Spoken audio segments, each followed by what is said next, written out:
Hello, Mark. I'm Yuki. My student number is SO44142. I'm a sophomore. Speech title is How to Separate Fact and Fiction Online by Markham, Nolan. I've been a journalist now since I was about 17, and it's an interesting industry to be in at the moment because, as you all know, there's a huge amount of unhelpful going on in media. And most of you probably know this from the business angle, which is that the business model is pretty screwed. And as my grandfather would say, the profits have all been gobbled up by Google. So it's a really interesting time to be a journalist. But the unhelpful that I'm interested in is not on the output side, it's on the input side. It's concerned with how we get information and how we gather the news. And that's changed because we've had a huge shift in the balance of power from the news organizations to the audience. And the audience for such a long time was in a position where they didn't have any way of affecting news or making any change. They couldn't really connect, and that's changed irrevocably. My first connection with the news media was in 1984. The BBC had a one-day strike. I wasn't happy. I was angry. I couldn't see my cartoons. So I wrote a letter, and it's a very effective way of ending your hate mail. Love Markham, aged 4. Still works. I'm not sure if I had any impact on the one-day strike, but what I do know is that it took them 3 weeks to get back to me, and that was the round journey. It took that long for anyone to have any impact and get some feedback, and that changed now because, as journalists, we interact in real time. We are not in a position where the audience is reacting to news. We are reacting to the audience, and we are actually relying on them. They are helping us find the news. They are helping us figure out what is the best angle to attack, and what is the stuff that they want to hear. So it's a real-time thing. It's much quicker. It's happening on a constant basis, and the journalist is always playing catch-up. To give an example of how we rely on the audience, on the 5th of September in Costa Rica, an earthquake hit. It was a 7.6 magnitude. It was fairly big, and 60 seconds is the amount of time it took for it to travel 250 kilometers to Managua. So the ground shook in Managua 60 seconds after it hit the epicenter. 30 seconds later, the first message went onto Twitter, and this was someone saying trembler, which means earthquake. So 60 seconds was how long it took for the physical earthquake to travel.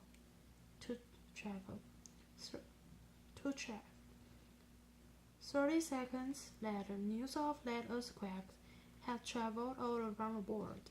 Instantly, everyone in the world, hypothetically, had the potential to know that an earthquake was happening in Managua.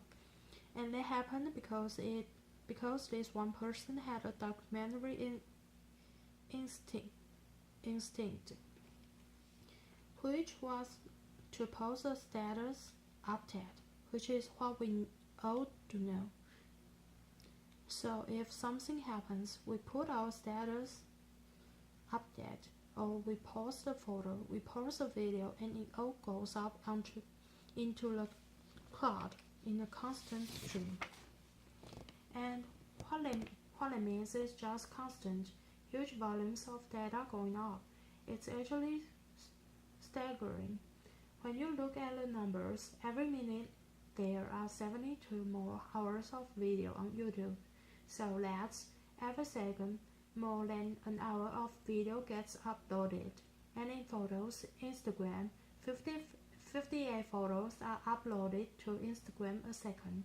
More than 3,500 photos go out onto Facebook. So by the time I finish talking here, there'll be 864 more hours of video on YouTube than there were when I started, and 2.5 million more photos on Facebook and Instagram than when I started. So it's an interesting position to be in as a journalist, because we should have access to everything. Any event that happens anywhere in the world, I should be able to know about it pretty much instantaneously as it happens for free, and that goes for every single person in this room. The only problem is, when you have that much information, you have to find the good stuff, and that can be incredibly difficult when you are dealing with those volumes. And nowhere was this brought home more than during Hurricane Sandy. So what you had in Hurricane Sandy was a superstorm, the likes of which we hadn't seen for a long time, hitting the iPhone capital of the universe. Laughter, and you got volumes of video like we'd never seen before, and that meant that journalists had to deal with facts. So we had to deal with all photos that were being reposted. We had to deal with composite images that were merging photos from previous storms. We had to deal with images from films like The Day After Tomorrow, Laughter, and we had to deal with images that were so realistic it was nearly difficult to tell if they were real at all. Laughter. But joking aside, there were images like this one from Instagram, which was subjected to a grilling by journalists. They wasn't really sure it was featured in Instagram. The lighting was questioned. Everything was questioned about it, and it turned out to be true. It was from Avenue C in downtown Manhattan, which was flooded, and the reason that they could tell that it was real was because they could get to the source, and in this case, these guys were New York food bloggers. They were well respected. They were known, so this one wasn't a debunk. It was actually something that they could prove, and it was the job of the journalist. It was filtering all this stuff, and you were, instead of going and finding the information and bringing it back to the reader, you were holding back the stuff that was potentially damaging. And finding the source becomes more and more important. Finding the good source. And Twitter is where the most journalists now go. It's like a de facto real-time newswire, if you know how to use it, because there is so much on Twitter, and a good example of how useful it can be, but also how difficult was the Egyptian revolution in 2011 as a non-Arabic speaker, as someone who was looking from the outside, from Dublin Twitter lists and lists of good sources. People we could establish were credible, were really important. And how do you build a list like that from scratch? Well, it can be quite difficult, but you have to know what to look for. This visualization was done by an Italian academic. He is called Andrea Panizzi. and we basically took the Twitter conversation in Tahrir Square on the day that Hosni Mubarak would eventually resign, and the dots you can see are retweets. So when someone retweets a message, a connection is made between two dots, and the more times that message is retweeted by other people, the more you get to see these dots. These connections being made, and it's an amazing way of visualizing the conversation. But what you get is hints at who is more interesting and who is worth investigating. And as the conversation grew and grew, it became more and more lively, and eventually you were left with this huge, big, rhythmic point of this conversation. You could find the notes low, and then you went and you go, right, I've got to investigate these people. These are the ones that are obviously making sense. Let's see who they are. Now, in the dialogue of information, this is where the real-time web gets really interesting for journalists like myself, because we have more tools than ever to do that kind of investigation. And when you start digging into the source, you can go further and farther than you ever could before. Sometimes you come across a piece of content that is so compelling. You want to use it, you are dying to use it, but you are not 100% sure if you can, because you don't know if the source is credible, you don't know if it's a scrap, you don't know if it's re-uploaded, and you have to do that investigative work. And this video, which I'm going to let run through, was one we discovered a couple of weeks ago. Video getting real windy in just a second. Rain and wind sounds. Explosion. Oh shit. Markham, Nolan. Okay, so now if you are a news producer, this is something you'd love to run with, because obviously this is gold, you know? This is a fantastic reaction from someone. Very genuine video that left shot in their back garden. But how do you find if it's true, if it's fact, or if it's something that's old and that's been reposted?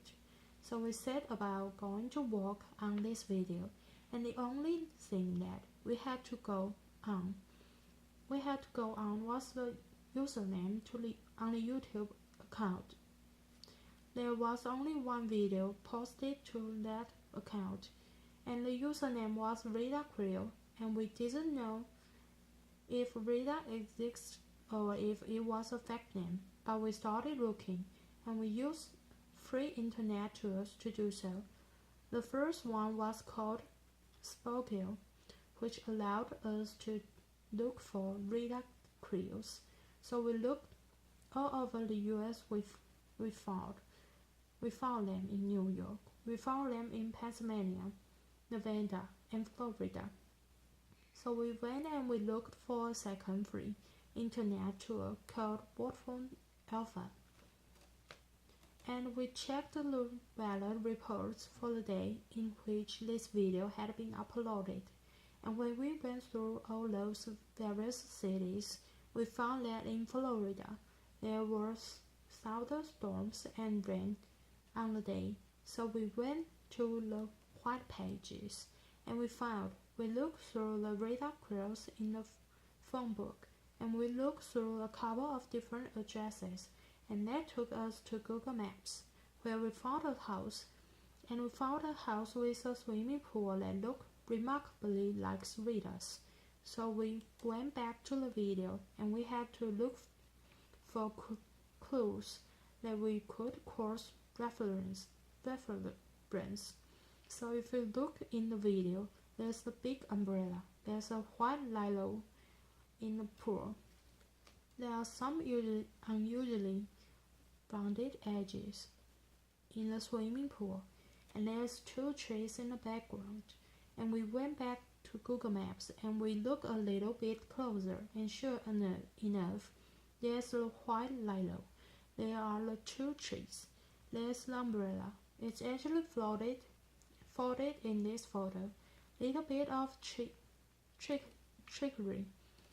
And there are the rounded edges on the swimming pool, so we were able to call Vida, clear the video, make sure that it had been shot. And then our clients were delighted because they were able to run it without being worried. Sometimes the search for truth, though it's a little bit less flippant, and it has much greater consequences. Syria has been really interesting for us because obviously a lot of the time you are trying to debunk stuff that can be potentially war crime evidence. So this is where YouTube actually becomes the most important repository of information about what's going on in the world. So this video, I'm not going to show you the whole thing because it's quite gruesome. So you'll hear some of the sounds. This is from Hammer video shouting, and what this video shows, when you watch the whole thing through, it's bloody bodies being taken out of a pickup trunk and thrown off a bridge. The allegations were that these guys were Muslim Brotherhood, and they were throwing Syrian army officers' bodies off the bridge, and they were cursing and using blasphemous language, and there were lots of counterclaims about who they were and whether or not that were what the video said it was. So we talked to some source in Hama who we had been back and forth with on Twitter, and we asked them about this. And the bridge was interesting to us because it was something we could identify. Three different sources said three different things about the bridge. They said, one, the bridge doesn't exist. Another one said the bridge doesn't exist, but it's not in Hama. Does exist, but it's not in Hama. It's somewhere else. And the third one said, I think the bridge does exist, but the dam upstream of the bridge was closed, so the river should actually have been dry. So this doesn't make sense. So that was the only one they gave us a clue. We looked through the video for other clues. We saw the distinctive railings, which we could use. We looked at the curves. The curves were throwing shadows south, so we could tell the bridge was running east-west across the river. It had black and white curves. As we looked at the river itself, you could see there's a concrete stone on the west side. There's a cloud of blood. That's blood in the river, so the river is flowing south to north. That's what that tells me. And also, as you look away from the bridge, there's a divot on the left-hand side of the bank, and the river narrows. So onto Google Maps we go, and we start looking through literally every single bridge. We go to the dam that we talk about. We start just literally going through every time the road crosses the river, crossing off the bridges that don't match. We are looking for one that crosses east-west, and we get to Hama. We get all the way from the dam to Hama, and there's no bridge, so we go a bit further.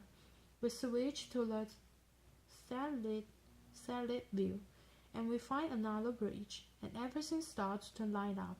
The bridge looks like it's crossing the river east to west, so this could be our bridge, and we zoom right in. We start to see that it's got a matting, so it's two-lane bridge, so it's got the black and white curves that we saw in the video, And as we click through it, you can see someone's uploaded photos to go with the map, which is very handy. So we click into the photos, and the photos start showing us more detail that we can cross-reference with the video. The first thing that we see black and white curving, which is handy because we've seen that before. We see the distinctive railing that we saw the guys throwing the bodies over, and we're keeping going through it until we are certain that this is our bridge. So what does that tell me? I've got to back now to my 3 sources and look at what they told me. The one who said the bridge didn't exist, the one who said the bridge wasn't in Hammer, and the one guy who said, yes, the bridge does exist, but I'm not sure about the water levels. Number 3 is looking like the most truthful all of a sudden. And we've been able to find that out using some free internet tools sitting in a cubicle in an office in Dublin in the space of 20 minutes. And that's part of the joy of this. Although the web is running like a torrent, there's so much information that it's incredibly hard to sift and getting harder every day. If you use them intelligently, you can find out incredible information. Given a couple of clues, I could probably find out a lot of things about most of you in the audience that you might not like me finding out. But what it tells me is that at a time when there's a greater abundance of information than there ever has been, it's harder to filter. We have greater tools. We have free internet tools that help us to do this kind of investigation. We have algorithms that are smarter than ever before, and computers that are quicker than ever before. But there's the thing. Algorithms are rules. They are binary. They are yes or no. They are black or white. Truth is never binary. Truth is a value. Truth is emotional. It's fluid. And above all, it's human. Now, no matter how quick we get with computers, no matter how much information we have, you'll never be able to remove the human from the truth-seeking exercise, because in the end, it is a uniquely human trait. Thanks very much. Applause.